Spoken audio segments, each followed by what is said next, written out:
ಎಲ್ಲರಿಗೂ ನಮಸ್ಕಾರ. ಯೋಗ Sandeep Facebook and YouTube ಚಾನಲ್ಗೆ ಪ್ರೀತಿಯ ಸ್ವಾಗತ. ನಾನು ಯೋಗ ಮಾಸ್ಟರ್ ಸಂದೀಪ್ ಎನ್.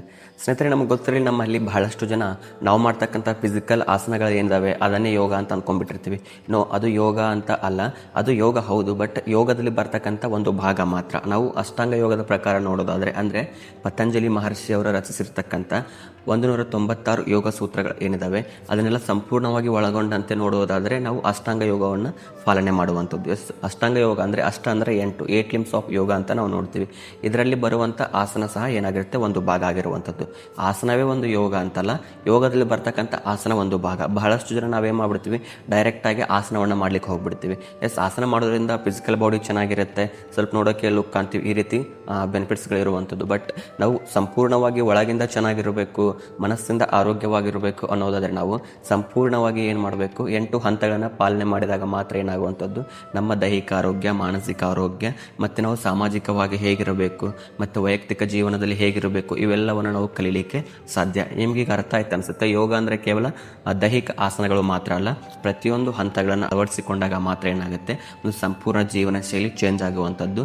ಯೋಗ ಮಾಡುವಂಥ ಮನುಷ್ಯನಲ್ಲಿ ಏನಾಗುತ್ತೆ, ಒಂದು ಅತ್ಯುತ್ತಮವಾದಂಥ ಬದಲಾವಣೆ ಕಾಣುವಂಥ. ಹಾಗಿದ್ರೆ ಪತಂಜಲಿಯ ಅವರ ಪ್ರಕಾರ 8 ಹಂತಗಳಂತೂ ಯಾವಂತೂ ನೋಡೋದಾದರೆ, ಮೊದಲನೇದಾಗಿ ಯಮ, ನಿಯಮ, ಆಸನ, ಪ್ರಾಣಾಯಾಮ, ಪ್ರತ್ಯಾಹಾರ, ಧಾರಣ, ಧ್ಯಾನ, ಸಮಾಧಿ ಅಂತ ಕರಿತೀವಿ. ಹಾಗಿದ್ರೆ ಈ ವಿಡಿಯೋದಲ್ಲಿ ನಾನು ನಿಮಗೆ ಮೊದಲನೇದಾಗಿ ಯಮವನ್ನು ಮಾತ್ರ ತಿಳಿಸ್ಕೊಡ್ತಾ ಹೋಗ್ತೀನಿ. ಈ ವಿಡಿಯೋ ಏನಾಗುತ್ತೆ, ಈ ಸರಣಿಗಳು ಪ್ರಾರಂಭವಾಗಿ ಅಂತ್ಯದವರೆಗೂ ಅಂದರೆ ಸಮಾಧಿವರೆಗೂ ಏನಾಗುತ್ತೆ, ಕಂಟಿನ್ಯೂ ಆಗುತ್ತೆ. ಹಾಗಾಗಿ ಇದು ಮೊದಲನೆಯ ಸರಣಿಯಾಗಿರತಕ್ಕಂಥದ್ದು. ಯಮವನ್ನು ಯಾವ ರೀತಿ ಪಾಲನೆ ಮಾಡಬೇಕು ಅನ್ನೋಂಥದ್ದನ್ನು ತಿಳಿಸ್ಕೊಡ್ತೀನಿ ಹೋಗ್ತೀನಿ. ನಂತರ ಅದೇ ರೀತಿ ಏನು ಮಾಡ್ತೀನಿ, ಸಮಾಧಿಯವರೆಗೂ ಏನು ಮಾಡ್ತೀನಿ, ವಿಡಿಯೋನ ಕಂಟಿನ್ಯೂ ಮಾಡ್ತಾ ಹೋಗ್ತೀನಿ. ಹಾಗಾಗಿ ಈ ಒಂದು ವಿಡಿಯೋನ ನೋಡಿದ ಮೇಲೆ ನೆಕ್ಸ್ಟ್ ಇನ್ನೊಂದು ವಿಡಿಯೋ ಸಹ ಬರುತ್ತೆ, ಅದನ್ನು ನೋಡಲಿಕ್ಕೆ ಸಹ ನೀವೇನು ಮಾಡಬೇಕು, ಕುತೂಹಲದಿಂದ ಕಾಯಿರಿ ಅಂತ ಹೇಳ್ತಾ ಬನ್ನಿ. ಇವತ್ತಿನ ವಿಡಿಯೋದಲ್ಲಿ ನಾವು ಯಮ ಅಂದರೆ ಏನು, ಅದನ್ನು ಹೇಗೆ ಪಾಲನೆ ಮಾಡುವಂಥದ್ದು ಅನ್ನೋದನ್ನು ತಿಳಿಸ್ಕೊಡ್ತಾ ಹೋಗ್ತೀನಿ. ಅಲ್ಲಿಯವರೆಗೂ ಇನ್ನೂ ಯಾರು ನಮ್ಮ ಯೋಗ ಸಂದೀಪ್ ಯೂಟ್ಯೂಬ್ ಚಾನಲ್ ಮತ್ತು ಫೇಸ್ಬುಕ್ ಚಾನಲ್ನ ಸಬ್ಸ್ಕ್ರೈಬ್ ಮಾಡಿಲ್ಲವೋ ದಯವಿಟ್ಟು ಈಗಲೇ ಸಬ್ಸ್ಕ್ರೈಬ್ ಮಾಡಿ. ಇಟ್ ಮೀನ್ಸ್ ಯೂಟ್ಯೂಬಲ್ಲಿ ನೋಡೋರು ಯೂಟ್ಯೂಬನ್ನು ಸಬ್ಸ್ಕ್ರೈಬ್ ಮಾಡಿ, ಫೇಸ್ಬುಕ್ಕಲ್ಲಿ ನೋಡೋರು ಫೇಸ್ಬುಕ್ಕನ್ನು ಫಾಲೋ ಮಾಡಿ. ಆ ಥರ ನಮ್ಮ ಇನ್ನಿತರ ಇನ್ಸ್ಟಾಗ್ರಾಮ್ ಚಾನಲ್ ಸಹ ಇದೆ, ಅದನ್ನು ಸಹ ನೀವು ಫಾಲೋ ಮಾಡ್ಬೋದು. ಎಲ್ಲದರಲ್ಲೂ ನೇಮ್ ಒಂದೇ, ಯೋಗ ಸಂದೀಪ್ ಅಂತ. ಮೊದಲನೇದಾಗಿ ನಮಗೆ ಗೊತ್ತಿರಲಿ, ಯಮ ಅಂದರೆ ನಮ್ಮ ಸಾಮಾಜಿಕ ಜೀವನದಲ್ಲಿ ನಾವು ಯಾವ ರೀತಿ ಇರಬೇಕು ಅನ್ನೋದನ್ನು ತಿಳಿಸ್ಕೊಡುವಂಥದ್ದು. ಸೋಷಿಯಲ್ ಕೋಡ್ ಅಂತ ಕರಿತೀವಿ ಅಥವಾ ಎಥಿಕಲ್ ಪ್ರಿನ್ಸಿಪಲ್ ಅಂತ ಕರಿತೀವಿ. ಅಂದರೆ ನಮ್ಮ ಸಾಮಾಜಿಕ ಜೀವನದ ಒಬ್ಬ ಮನುಷ್ಯ ಯಾವ ರೀತಿ ಅವನ ನಡವಳಿಕೆ ಇದ್ದಾಗ ಅವನ ಮಾನಸಿಕ ಆರೋಗ್ಯ ಚೆನ್ನಾಗಿರ್ತದೆ ಅನ್ನುವಂಥದ್ದನ್ನು ಯಮದಲ್ಲಿ ಪತಂಜಲಿಯವರು ವಿವರಿಸಿದ್ದಾರೆ. ಹಾಗಿದ್ರೆ ಯಮದಲ್ಲಿ ಮೊದಲನೇದಾಗಿ ಬರುವಂಥದ್ದು ಅಹಿಂಸಾ ಅಂತ ಕರಿತೀವಿ. ಅಹಿಂಸಾ ಅಂದರೆ ಯಾರಿಗೂ ಹಿಂಸೆಯನ್ನು ಮಾಡಬಾರ್ದು. ಅದು ದೈಹಿಕವಾಗಿ ಆಗಿರ್ಬೋದು, ಮಾನಸಿಕವಾಗಿ ಆಗಿರ್ಬೋದು. ಅಂದರೆ ಒಂದು ಎಕ್ಸಾಂಪಲ್ ಮೂಲಕ ಹೇಳೋದಾದರೆ, ನಿಮಗೆ ತುಂಬ ಕೋಪ ಬಂದಿರುತ್ತೆ, ಆ ಕೋಪದ ಮೂಲಕ ನೀವೇನೋ ಸಡನ್ನಾಗಿ ಬೈದು ಇನ್ನೊಬ್ಬರಿಗೆ ಹಿಂಸೆ ಮಾಡುವಂಥದ್ದಲ್ಲ, ಅದನ್ನೇ ನೀವೇನು ಮಾಡಬೇಕು, ಬೇರೆ ರೂಪದಲ್ಲಿ ಹೇಳುವಂಥದ್ದು. ಈಗ ಮಾತಾಡಲಿಕ್ಕೆ ಹಲವಾರು ವಿಧಾನಗಳಿವೆ. ಒಬ್ಬ ಮನುಷ್ಯನಿಗೆ ಕೋಪ ಬರ್ತಿರುತ್ತೆ ಅಂದರೆ ಸಿಟ್ಟಿನ ಮೂಲಕ ತೋರಿಸ್ಬೇಕಂತ ಏನಿಲ್ಲ, ಅದನ್ನು ಬೇರೆ ಬೇರೆ ನಾವು ಆಯಾಮದಲ್ಲೂ ನಾವೇನು ಮಾಡ್ಬೋದು, ತೋರಿಸ್ಬೋದು. ಹಾಗಾಗಿ ಯಾರಿಗೂ ಸಹ ನಾವು ಹಿಂಸೆಯನ್ನು ಮಾಡಬಾರ್ದು. ಅದು ದೈಹಿಕವಾಗಿ ಆಗಿರ್ಬೋದು, ಮಾನಸಿಕವಾಗಿ ಆಗಿರ್ಬೋದು, ಮಾತಿನ ಮೂಲಕ ಆಗಿರ್ಬೋದು ಅಥವಾ ಕ್ರಿಯೆಯ ಮೂಲಕ ಆಗಿರ್ಬೋದು, ಯಾವುದೇ ರೀತಿಯಲ್ಲಾದರೂ ನಾವೇನು ಮಾಡಬಾರ್ದು, ಹಿಂಸೆಯನ್ನು ಮಾಡಬಾರ್ದು. ಈಗ ನಾವು ಪ್ರಾಣಿ ಹಿಂಸೆ ಮಹಾಪಾಪ ಅಂತೀವಿ, ಹಾಗೆ ಪ್ರತಿಯೊಂದು ಹಿಂಸೆನೂ ಏನಾಗಿರುತ್ತೆ, ಮಹಾಪಾಪನೇ ಆಗಿರುತ್ತೆ. ಪ್ರಾಣಿ ಹಿಂಸೆ ಮಾಡೋದು ಎಷ್ಟು ಮಹಾಪಾಪವೋ ಹಾಗೆ ಒಂದು ಮಾತಿನ ಮೂಲಕ ನಾವು ಇನ್ನೊಬ್ಬರಿಗೆ ಹರ್ಟ್ ಮಾಡೋದು ಸಹ ಏನಾಗಿರುತ್ತೆ, ಒಂದು ಮಹಾಪಾಪವೇ ಆಗಿರುತ್ತೆ. ಹಾಗಾಗಿ ಮೊದಲನೇದಾಗಿ ನೀವು ಅಹಿಂಸೆಯನ್ನು ಪಾಲನೆ ಮಾಡಿದ್ರಿಂದ ಏನಾಗುತ್ತೆ, ನೀವು ಆರೋಗ್ಯವಾಗಿರ್ತೀರಿ, ನಿಮ್ಮಿಂದ ಬೇರೆಯವ್ರಿಗೆ ಏನಾಗಲ್ಲ, ತೊಂದರೆ ಆಗಲ್ಲ, ನಿಮ್ಮ ಆರೋಗ್ಯನ ಕಾಪಾಡ್ಕೊಳ್ತೀರಿ, ಬೇರೆಯವರ ಆರೋಗ್ಯವನ್ನು ಸಹ ನೀವೇನು ಮಾಡ್ತೀರಿ, ಕಾಪಾಡ್ತೀರಿ ಅಹಿಂಸೆಯನ್ನು ಪಾಲನೆ ಮಾಡೋದ್ರಿಂದ. ಎರಡನೇದಾಗಿ ಸತ್ಯ ಅಂತ ಕರಿತೀವಿ. ಸತ್ಯ ಅಂದರೆ ಟ್ರೂತ್. ನಾವು ಎಂತಹ ಸಂದರ್ಭದಲ್ಲೂ ಸಹ ನಾವೇನು ಮಾಡಬೇಕು, ಸತ್ಯವನ್ನು ಹೇಳುವಂಥದ್ದು. ಸತ್ಯವನ್ನು ಬಿಟ್ಟು ಬೇರೆ ಏನು ಮಾತಾಡಲಿಕ್ಕೆ ಹೋಗಬಾರ್ದು. ಯಾಕಂದರೆ ನೀವೀಗ ಒಂದು ಸುಳ್ಳನ್ನು ಹೇಳ್ತೀರ ಅಂದ್ಕೊಳ್ರಿ, ಅದು ಯಾವಾಗ ಗೊತ್ತಾಗ್ಬಿಡುತ್ತೋ ಅನ್ನೋ ಭಯ ನಿಮಗೆ.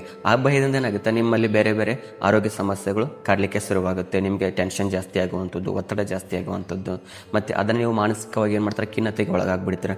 ನಾ ಹೇಳಿರ್ತಕ್ಕಂಥ ಸುಳ್ಳು ಯಾವಾಗ ಹೊರಗೆ ಬಂದ್ಬಿಡುತ್ತೋ, ನನ್ನ ಬಗ್ಗೆ ಏನು ತಿಳ್ಕೊಂಬಿಡ್ತಾರೋ, ಗೊತ್ತಾದಮೇಲೆ ಅವರೇನು ಅನ್ಕೊಂಡ್ಬಿಡ್ತಾರೋ, ಈ ರೀತಿ ಎಲ್ಲ ನಮ್ಮಲ್ಲಿ ಏನಾಗುತ್ತೆ, ತೊಂದರೆಗಳು ಕಾಡಲಿಕ್ಕೆ ಶುರುವಾಗುತ್ತೆ. ಹಾಗಾಗಿ ನೀವೇನು ಮಾಡಿ, ಅದು ಎಂಥ ಕಠಿಣ ಪರಿಸ್ಥಿತಿಲಾದರೂ ಸಹ ಏನು ಮಾಡಿ, ಸತ್ಯವನ್ನು ಹೇಳಲಿಕ್ಕೆ ಪ್ರಯತ್ನ ಮಾಡಿ. ನೀವು ಯಾವಾಗ ಸತ್ಯ ಹೇಳ್ತೀರಾ ಆ ಒಂದು ಕ್ಷಣದಲ್ಲಿ ಏನಾಗುತ್ತೆ, ಮ್ಯಾಟರ್ ಮುಗಿದು ಹೋಗುತ್ತೆ. ಅಲ್ಲಿ ಏನಾಗಲ್ಲ, ನೆಕ್ಸ್ಟು ಏನೂ ಇರೋದಿಲ್ಲ ಅಲ್ಲಿ ವಿಚಾರ ಮಾಡೋದಕ್ಕೆ. ಬಟ್ ಅದೇ ನೀವೇನು ಮಾಡಿಬಿಟ್ರೆ, ಸುಳ್ಳನ್ನು ಹೇಳಿಬಿಟ್ರೆ, ಅದೇ ನಾ ಮೊದಲೇ ಹೇಳಿದಾಗೆ, ಈ ಸುಳ್ಳು ಯಾವಾಗ ಅವ್ರಿಗೆ ನಿಜ ಅಂತ ಗೊತ್ತಾಗ್ಬಿಟ್ರೆ ಅವ್ರೇನು ಅನ್ಕೊಂಡ್ಬಿಡ್ತಾರೋ ಅಂತ ಈ ರೀತಿ ಏನಂತ ಒಳಗೊಳಗೆ ನಾವು ಕೊರಗ್ತಾ ಇರ್ತೀವಿ. ಒಳಗೊಳಗೆ ನಾವೇನು ಮಾಡ್ತಾ ಇರ್ತೀವಿ, ಚಿಂತೆಯನ್ನು ಮಾಡ್ತಾ ಇರ್ತೀವಿ. ಈ ರೀತಿ ಸಂದರ್ಭಕ್ಕೆ ನಾವೇನು ಮಾಡ್ಕೊಳ್ಬಾರ್ದು, ದಾರಿಯನ್ನು ಮಾಡ್ಕೊಡ್ಬಾರ್ದು. ಹಾಗಾಗಿ ನೀವೇನು ಮಾಡಿರಿ, ಎಂಥ ಸಂದರ್ಭದಲ್ಲೂ ಏನಾಗಿರ್ಬೋದು, ಸತ್ಯವನ್ನು ಹೇಳಿ ಆ ಸತ್ಯ ಏನಾಗಿರ್ಬಾರ್ದು, ಎದುರಿದ್ದವ್ರಿಗೆ ನೋವಾಗಿರ್ಬಾರ್ದು ಅಂತ ಹಾಗೆ ನೀವೇನು ಮಾಡಬೇಕು, ಸತ್ಯವನ್ನು ತಿಳಿಸುವಂಥದ್ದು. ಸತ್ಯ ಯಾವಾಗಲೂ ಕಹಿಯಾಗೇ ಇರುತ್ತೆ, ಬಟ್ ನೀವೇನು ಮಾಡಬೇಕು, ಅದನ್ನೇ ಒಂದು ಬೇರೆ ರೂಪಾಂತರದ ಮೂಲಕ ಆ ಸತ್ಯವನ್ನು ತಿಳಿಸೋದ್ರ ಜೊತೆಗೆ ನಿಮ್ಮ ಆರೋಗ್ಯವು ಚೆನ್ನಾಗಿರುತ್ತೆ, ನಿಮ್ಮ ಮಾನಸಿಕ ಆರೋಗ್ಯವು ಚೆನ್ನಾಗಿರುತ್ತೆ. ಮುಂದಿದ್ದವ್ರಿಗೆ ಏನಾಗಲ್ಲ, ಒಂದೇ ಸಮಯ ಏನಾಗ್ಬಿಡುತ್ತೆ, ಸತ್ಯ ತಿಳಿದು ಬಿಡುತ್ತೆ. ಅವ್ರಿಗೂ ಏನಾಗಲ್ಲ, ನೆಕ್ಸ್ಟ್ ಸುಳ್ಳು ಹೇಳಿದ ಮೇಲೆ ನೀವು ಸತ್ಯವನ್ನು ಅವ್ರಿಗೆ ಗೊತ್ತಾದ ಮೇಲೆ ಅವರಲ್ಲಿ ನಿಮ್ಮಲ್ಲಿ ಇರ್ತಕ್ಕಂಥ ಏನಂತ ಆ ಬಾಂಡಿಂಗ್ ಸಹ ಏನಾಗಲ್ಲ, ಕಳೆದು ಹೋಗಲ್ಲ. ಅದಕ್ಕೆ ಒಂದೇ ಬಾರಿ ಹೇಳಿ, ಸತ್ಯವನ್ನು ಹೇಳಿ. ಮೂರನೆಯದಾಗಿ ಅಸ್ಥೇಯ ಅಂತ ಕರಿತೀವಿ. ಅಸ್ಥೇಯ ಅಂದರೆ ಕಳ್ಳತನ ಮಾಡದೇ ಇರುವಂಥದ್ದು. ಕಳ್ಳತನ ಅಂದರೆ ಈಗ ಹೋಗಿ ನಾವು ಒಂದು ವಸ್ತುವನ್ನು ಕದಿತೀನಿ, ಆ ವಸ್ತುನ ಬಳಕೆ ಮಾಡ್ಕೊತೀನಿ ಅನ್ನೋದಾದರೆ ಅದು ಮಾತ್ರ ಕಳ್ಳತನ ಅಲ್ಲ. ಪ್ರತಿಯೊಂದು ವಿಚಾರದಲ್ಲಿ ನಾವೇನು ಮಾಡ್ಬೋದು, ಕಳ್ಳತನ ಮಾಡಬಾರ್ದು. ನಾವು ಮನಸ್ಸಿನಲ್ಲಿ ಸಹ ಅನ್ಕೋಬಾರ್ದು ಆ ವಸ್ತು ನಾ ತೊಗೊಳ್ಬೇಕು, ಅದು ನಂದಲ್ಲ, ಅದನ್ನು ಪಡ್ಕೊಳ್ಬೇಕು ಅನ್ನುವಂಥ ಒಂದು ಏನಂತಾರೆ ಅತಿಯಾದ ಆಸೆ ಇರತಕ್ಕಂಥ ಒಂದು ಕಳ್ಳತನ ಮನೋಭಾವ ಇರ್ಬೋದು. ಅಷ್ಟೇ ಅಲ್ಲ, ನೀವು ಬೇರೆಯವರ ಯಾವುದಾದ್ರೂ ಒಂದು ವಿಚಾರವನ್ನು ಕದ್ದು ಅದನ್ನು ನಿಮ್ಮ ಲೈಫಲ್ಲಿ ಅಳವಡಿಸ್ಕೊಡ್ತೀರಾ ಅಂದರೆ ಅದು ಸಹ ಏನಾಗುತ್ತೆ, ಒಂದು ಕಳ್ಳತನ ಆಗಿರುತ್ತೆ. ಅಂದರೆ ಹಂಗೆ ಯಾವುದೋ ಒಂದು ವ್ಯಕ್ತಿ ಈಗ ಒಂದು ಹೊಸ ವಿಚಾರವನ್ನು, ಒಂದು ಐಡಿಯಾನ ಎಸ್ಟಾಬ್ಲಿಷ್ ಮಾಡಿರ್ತಾರೆ, ಅದನ್ನು ನಾವೇನು ಮಾಡ್ತೀವಿ, ವಿತೌಟ್ ಪರ್ಮಿಷನ್ ಅದನ್ನು ನಾವು ಬಳಕೆ ಮಾಡಿಕೊಂಡು ನಮ್ಮ ಲೈಫಿಗೆ ನಾವು ಯೂಸ್ ಮಾಡ್ಕೊಳ್ತಾ ಇದ್ದರೆ ಅದು ಸಹ ಏನಾಗುತ್ತೆ, ಕಳ್ಳತನ ಆಗಿರುತ್ತೆ. ಅಷ್ಟೇ ಅಲ್ಲ, ನಿಮ್ಮ ಸಮಯವನ್ನು ಅನಾವಶ್ಯಕವಾಗಿ ನೀವೇನು ವ್ಯರ್ಥ ಮಾಡ್ತಾ ಇದ್ದರೆ ಅದು ಕಳ್ಳತನನೇ. ಬೇರೆಯವರ ಸಮಯವನ್ನು ನೀವು ಅನಾವಶ್ಯಕವಾಗಿ ವ್ಯರ್ಥ ಮಾಡ್ತಾ ಇದ್ದರೆ ಅದು ಕಳ್ಳತನನೇ. ಈ ರೀತಿ ನಾವೇನು ಮಾಡಬಾರ್ದು, ಆ ರೀತಿಯ ಒಂದು ಅನಾವಶ್ಯಕ ಅವಶ್ಯಕತೆಗಳಿಗೆ ನಾವೇನು ಮಾಡಬಾರ್ದು, ಭಾಗಿ ಆಗಬಾರ್ದು. ಹಾಗಾಗಿ ಈ ಥರ ನಾವು ಕಳ್ಳತನದಲ್ಲಿ ಭಾಗಿಯಾಗಬಾರ್ದು. ನಂತರ ಬ್ರಹ್ಮಚರ್ಯ ಅಂತ ಕರಿತೀವಿ. ಬ್ರಹ್ಮಚರ್ಯ ಅಂದರೆ ನಮ್ಮಲ್ಲಿ ಸಾಕಷ್ಟು ಜನರಿಗೆ ಸಾಕಷ್ಟು ತಪ್ಪು ಕಲ್ಪನೆಗಳಿವೆ. ನಾವು ಹಂಗೆ ಮಾಡಬಾರ್ದು, ಹಿಂಗೆ ಮಾಡಬಾರ್ದು, ಆ ರೀತಿ ಇರಬೇಕು, ಈ ರೀತಿ ಇರಬೇಕಂದ್ರೆ ಬ್ರಹ್ಮಚರ್ಯ ಅಂದರೆ ಕೆಲವೊಂದಿಷ್ಟು ಅಂಶಗಳಿಗೆ ಮಾತ್ರ ಸೀಮಿತ ಮಾಡಿಟ್ಬಿಟ್ಟಿದ್ದಾರೆ. ಅಂದರೆ ಬ್ರಹ್ಮಚರ್ಯ ಅಂದರೆ ನಾವೇನು ಮಾಡೋದು, ಲೈಂಗಿಕತೆಯಲ್ಲಿ ಭಾಗಿಯಾಗಬಾರ್ದು, ಇದೇ ಒಂದು ಅಂಶವನ್ನು ನಾವೇನು ಮಾಡಬೇಕು, ಅಳವಡಿಸ್ಕೊಂಡ್ಬಿಡ್ಬೇಕಂತ ಅಂದ್ಕೊಂಡಿದ್ದಾರೆ.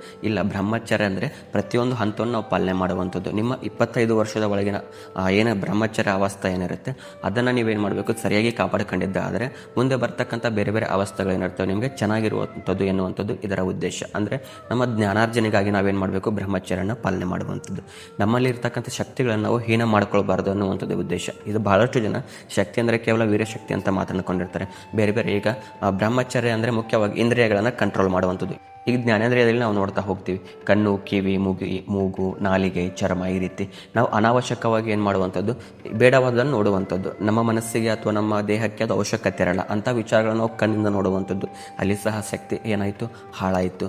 ಮತ್ತು ನಮ್ಮ ಕಿವಿಗಳ ಮೂಲಕ ನಮಗೆ ಬೇಡವಾದ್ದನ್ನು ಕೇಳಿಸ್ಕೊಳ್ಳೋದು, ಅಲ್ಲಿ ಸಹ ಏನಾಗುತ್ತೆ, ಶಕ್ತಿ ಹಾಳಾಗುತ್ತೆ. ಅದನ್ನೇ ನೀವು ನಿಮಗೆ ಬೇಕಾಗಿದ್ದನ್ನು ಕೇಳಿಸ್ಕೊಂಡಾಗ ಏನಾಗುತ್ತೆ, ಶಕ್ತಿ ನಮಗೆ ಬರುವಂಥದ್ದು. ಅದನ್ನು ನಿಮ್ಗೆ ಬೇಡಾಗಿದ್ದನ್ನು ಕೇಳಿಸ್ಕೊಂಡಾಗ ಶಕ್ತಿ ಹಾಳಾಗುವಂಥದ್ದು. ಹಾಗಾಗಿ ಇದು ಒಂದೇ ಅಂಗಕ್ಕೆ ಮಾತ್ರ ಸೀಮಿತವಾಗಿಲ್ಲ, ಇದು ಪ್ರತಿಯೊಂದು ನಮ್ಮ ಅಂಗಕ್ಕೂ ಪ್ರತಿಯೊಂದು ಭಾಗಕ್ಕೂ ಸೀಮಿತವಾಗಿರ್ತಕ್ಕಂಥದ್ದು. ನಮ್ಮ ಈಗ ನಾಲಿಗೆ ಏನು ಮಾಡ್ತೀವಿ, ಒಂದು ಬೇಕಾದನ್ನು ತಿನ್ನುವಂಥದ್ದು. ನಮ್ಮ ದೇಹಕ್ಕೆ, ನಮ್ಮ ಮಾನಸಿಕ ಆರೋಗ್ಯಕ್ಕೆ ಏನೆಲ್ಲ ಯೂಸ್ ಇದೆ ಅದನ್ನು ಮಾತ್ರ ನಾವು ಸೇವನೆ ಮಾಡುವಂಥದ್ದು. ಅನಾವಶ್ಯಕವಾಗಿ ಬೇಡದನ್ನೆಲ್ಲ ಸೇವನೆ ಮಾಡ್ಕೊಳ್ತಿದ್ರೆ ನಮ್ಮ ಶಕ್ತಿ ಹೀನಾಗುವಂಥದ್ದು. ಈ ರೀತಿ ನಾವೇನು ಮಾಡ್ಬೋದು, ಅದನ್ನು ನೋಡುವಂಥದ್ದು. ಹಾಗಾಗಿ ಬ್ರಹ್ಮಚಾರ್ಯ ಅಂದರೆ ಒಂದು ಅಂಗಕ್ಕೆ ಮಾತ್ರ ಸೀಮಿತವಲ್ಲ, ಇದು ನಮ್ಮ ದೇಹದ ಪ್ರತಿಯೊಂದು ಭಾಗಗಳಿಗೂ ಅನಾವಶ್ಯಕವಾಗಿ ನಾವು ಅದನ್ನು ಯೂಸ್ ಮಾಡ್ತಾ ಹೋದರೆ ಅದೇನಾಗುತ್ತೆ, ಖಂಡಿತವಾಗಿ ನಮಗೆ ಬ್ಯಾಡ್ ಎಫೆಕ್ಟನ್ನು ನೀಡುವಂಥದ್ದು, ನಮ್ಮ ಶಕ್ತಿಯನ್ನು ಹೀನ ಮಾಡುವಂಥದ್ದು. ಹಾಗಾಗಿ ಅನಾವಶ್ಯಕವಾಗಿ ಮಾಡೋದಕ್ಕಿಂತ ಅವಶ್ಯಕತೆ ಇರುವಾಗ ಮಾತ್ರ ನಾವೇನು ಮಾಡಬೇಕು, ನಮ್ಮ ಇಂದ್ರಿಯಗಳನ್ನು ಬಳಕೆ ಮಾಡುವಂಥದ್ದು. ನಂತರ ಕೊನೆಯದಾಗಿ ನಾವು ನೋಡ್ತೀವಿ ಅಪರಿಗ್ರಹ ಅಂತ. ಅಪರಿಗ್ರಹ ಅಂದರೆ ಅತಿಯಾದ ಆಸೆಯನ್ನು ಪಡುವಂಥದ್ದು. ಆ ರೀತಿ ನಾವೇನು ಮಾಡೋಕೆ ಹೋಗ್ಬಾರ್ದು, ಮಾಡಲಿಕ್ಕೆ ಹೋಗ್ಬಾರ್ದು. ಮನುಷ್ಯನಿಗೆ ಅತಿಯಾದ ಆಸೆ ಇರೋಕ್ಕೆ ಹೋಗ್ಬಾರ್ದು. ನನ್ನ ಹತ್ರ ನನ್ನ ಅವಶ್ಯಕತೆಗೆ ಏನಿದೆ ಅದೆಲ್ಲ ಇರುತ್ತೆ. ಈ ಕಾರ್ ಇರುತ್ತೆ, ಮನೆ ಇರುತ್ತೆ, ಬೈಕ್ ಇರುತ್ತೆ, ಮೊಬೈಲ್ ಇರುತ್ತೆ, ಇದೆಲ್ಲ ಇರುತ್ತೆ. ಇದು ನನ್ನ ಅವಶ್ಯಕತೆಗೆ ಮೀರಿ ನನ್ನ ಜಾಸ್ತಿ ಇರಬಾರ್ದು. ಯಾಕಂದರೆ ಅದನ್ನ ಯಾವ ರೀತಿ ಉಳಿಸ್ಕೊಳ್ಬೇಕಂತ ನನಗೇನಾಗುತ್ತೆ, ಅದೇ ಒಂದು ಚಿಂತೆ ಆಗಿಬಿಡುತ್ತೆ. ಇನ್ನು ಅವಶ್ಯಕತೆಗೆ ಮೀರಿ ನಿನ್ನ ಹತ್ರ ಏನಾದರೂ ಇದ್ದಾಗ ಅದನ್ನು ಹೇಗೆ ಕಾಪಾಡ್ಕೊಳ್ಬೇಕಂತ ನಿಮಗೆ ಗೊತ್ತಾಗಲ್ಲ. ಈಗ ನಿನ್ನ ಹತ್ರ 3-4 ಕಾರ್ ಇತ್ತು ಅಂದರೆ ನಿಮ್ಗೆ ಅದನ್ನು ಹೇಗೆ ಕಾಪಾಡ್ಕೊಳ್ಬೇಕು ಅನ್ನೋಂಥದ್ದು ಗೊತ್ತಾಗಲ್ಲ. ಈಗ ಒಂದು ಕಾರನ್ನು ನೀವು ಮಾತ್ರ ಏನು ಮಾಡ್ತೀರಾ, ಡ್ರೈವ್ ಮಾಡ್ತೀರಾ. ಒಂದು ಕಾರಣ ಮಾತ್ರ ಏನು ಮಾಡ್ತಾರೆ, ನಿಮ್ಮ ಅವಶ್ಯಕತೆಗೆ ಬಳಕೆ ಆಗ್ತಾರೆ. ಉಳಿದ 3-4 ಕಾರುಗಳೇನಾಗುತ್ತೆ, ಸಂಪೂರ್ಣವಾಗಿ ನಿಂತು ಬಿಟ್ಟಿರುತ್ತೆ. ಅದಕ್ಕೆ ಯಾವುದೇ ರೀತಿಯ ರನ್ನಿಂಗ್ ಇರೋದಿಲ್ಲ. ಹಾಗಾಗಿ ಅದು ಕೆಡ್ತಾ ಹೋಗೋಕ್ಕೆ ಸ್ಟಾರ್ಟ್ ಆಗುತ್ತೆ. ಆವಾಗ ನಿಮ್ಗೆ ಏನಾಗುತ್ತೆ, ಚಿಂತೆ ಆಗುತ್ತೆ, ಇದನ್ನೇ ಕಾಪಾಡ್ಕೊಳ್ಬೇಕು ಅನ್ನುವಂಥದ್ದು. ಹಾಗಾಗಿ ನಿಮ್ಮ ಅವಶ್ಯಕತೆಗೆ ಮಾತ್ರ, ನಿಮ್ಗೆ ಎಷ್ಟು ಬೇಕಾದ್ರೂ ಅವಶ್ಯಕತೆ ಇರಲಿ, ಅದು ಕೋಟಿ ಲಕ್ಷ ಕೋಟಿಗಳಲ್ಲಿ ಅವಶ್ಯಕತೆ ಇರಲಿ, ನಿಮ್ಮ ಅವಶ್ಯಕತೆಗೆ ಬಿಟ್ಟಿದ್ದು. ಆದರೆ ಅನಾವಶ್ಯಕವಾಗಿ ಏನಾಗಿರ್ಬಾರ್ದು, ನಿಮ್ಮ ಹತ್ರ ಯಾವುದು ಜಾಸ್ತಿ ಆಗಿರಬಾರ್ದು. ಅದನ್ನು ಹೇಗೆ ಬಳಕೆ ಮಾಡಬೇಕು ಅನ್ನುವಂಥದ್ದು ನಿಮಗೆ ಗೊತ್ತಾಗೋದಿಲ್ಲ. ಅದರಲ್ಲೇ ನಿಮ್ಗೆ ಏನಾಗುತ್ತೆ, ಜಾಸ್ತಿ ಚಿಂತೆ ಆಗುತ್ತೆ. ಹಾಗಾಗಿ ಅವಶ್ಯಕತೆ ಇರುವಷ್ಟನ್ನು ಮಾತ್ರ ಏನು ಮಾಡುವಂಥದ್ದು, ಸಂಪಾದನೆ ಮಾಡುವಂಥದ್ದು. ನೀವೇನು ಬೇಕಾದರೂ ತೊಗೊಳ್ಳಿ, ಎಷ್ಟು ಬೇಕಾದರೂ ಗಳಿಸಿ, ಅದರಲ್ಲಿ ನಿಮಗೆ ಏನಿರಬೇಕು, ಅದು ನಿಮಗೆ ಅವಶ್ಯಕವಾಗಿರಬೇಕು. ನೀವು ಒಂದು ವಿಮಾನವನ್ನೇ ಖರೀದಿಸಿ, ಅದು ನಿಮಗೆ ಅವಶ್ಯಕವಾಗಿರಬೇಕು. ಆಡಂಬರದ ಜೀವನಕ್ಕೆ ಏನನ್ನೂ ನಾವು ಸ್ವೀಕಾರ ಮಾಡಿ, ಏನನ್ನು ನಾವು ತೆಗೆದುಕೊಂಡು ಅದರ ಬಳಕೆ ಯಾವ ರೀತಿ ಮಾಡಬೇಕು, ಅದನ್ನು ಹೇಗೆ ಕಾಪಾಡ್ಕೊಳ್ಬೇಕು ಅನ್ನೋದ್ರಲ್ಲಿ ನಮ್ಮ ಅರ್ಧ ಜೀವನವನ್ನು ಕಳೀಲಿಕ್ಕೆ ಹೋಗಬಾರ್ದು. ಹಾಗಾಗಿ ನಿಮಗೆ ಎಷ್ಟು ಅವಶ್ಯಕತೆ ಇರುತ್ತೋ ಅಷ್ಟನ್ನು ಮಾತ್ರ ಗಳಿಸಿ, ನಿಮ್ಮಲ್ಲಿ ಜಾಸ್ತಿ ಇದ್ದಾಗ ಬೇರೆಯವರಿಗೆ ಅದನ್ನು ಸಹಾಯ ಮಾಡುವಂಥ ಮನೋಭಾವವನ್ನು ಬೆಳೆಸ್ಕೊಳ್ಳಿ. ನಾವು ಈಗ ನೋಡಿರ್ತಕ್ಕಂಥದ್ದು ಯಮದಲ್ಲಿ ನಾವು ನೋಡ್ತೀವಿ ಅಹಿಂಸಾ, ಸತ್ಯ, ಅಸ್ಥೇಯ, ಬ್ರಹ್ಮಚರ್ಯ, ಅಪರಿಗ್ರಹ ಅಂತ. ಈ 5 ಅಂಶಗಳನ್ನು ಅಳವಡಿಕೆ ಮಾಡಿಕೊಂಡಾಗ ನಮ್ಮ ಸಾಮಾಜಿಕ ಜೀವನದಲ್ಲಿ ನಾವು ಚೆನ್ನಾಗಿರ್ತೀವಿ. ನಮ್ಮ ಸಾಮಾಜಿಕ ಜೀವನದಲ್ಲಿ ನಾವು ಚೆನ್ನಾಗಿದ್ದಾಗ ಅದು ನಮ್ಮ ವೈಯಕ್ತಿಕ ಜೀವನಕ್ಕೆ ಏನಾಗುತ್ತೆ, ಅನ್ವಯ ಆಗುತ್ತೆ. ನಮ್ಮಿಂದ ನಮಗೂ ತೊಂದರೆ ಆಗೋದಿಲ್ಲ, ಬೇರೆಯವ್ರಿಗೂ ತೊಂದರೆ ಆಗೋದಿಲ್ಲ. ಆ ರೀತಿ ಒಂದು ನಾವೇನು ಮಾಡಬೇಕು, ಸೋಷಿಯಲ್ ಬಿಹೇವಿಯರನ್ನು ಬೆಳೆಸ್ಕೊಳ್ಳುವಂಥದ್ದು. ನಾವು ಇಷ್ಟೊತ್ತು ನೋಡಿರ್ತಕ್ಕಂಥದ್ದು ಯಮ. ನಾವು ಮುಂದಿನ ವಿಡಿಯೋದಲ್ಲಿ ನೋಡ್ತೀವಿ, ಅದು ನಿಯಮ, ಸೆಕೆಂಡ್ ಹಂತ ಅಂತ ಕರಿತೀವಿ, 2ನೇ ಹಂತ ನಿಯಮ. ಈ ವಿಡಿಯೋ ನಿಮಗೆ ಇಷ್ಟವಾದರೆ ಯೋಗ ಸಂದೀಪ್ ಯೂಟ್ಯೂಬ್ ಚಾನಲ್ ಮತ್ತು ಫೇಸ್ಬುಕ್ ಚಾನಲ್ನ ಸಬ್ಸ್ಕ್ರೈಬ್ ಮತ್ತು ಫಾಲೋ ಮಾಡಿ. ಈ ವಿಡಿಯೋನ ಲೈಕ್ ಮಾಡಿ, ನಿಮ್ಮ ಅನಿಸಿಕೆಯನ್ನು ಕಮೆಂಟ್ ಬಾಕ್ಸಲ್ಲಿ ಕಮೆಂಟ್ ಮಾಡಿ, ಮತ್ತು ಈ ವಿಡಿಯೋನ ಇತರರೊಂದಿಗೆ ಶೇರ್ ಮಾಡಿಕೊಳ್ಳಿ. ಮುಂದಿನ ವಿಡಿಯೋದಲ್ಲಿ ಮತ್ತೆ ಸಿಗ್ತೀನಿ. ಆ ವಿಡಿಯೋದಲ್ಲಿ ನಾವು ಹೇಳ್ತೀವಿ ನಿಯಮ ಅಂತ. ಎಲ್ಲರಿಗೂ ನಮಸ್ಕಾರ, ಒಳ್ಳೆಯದಾಗಲಿ, ಜೈ.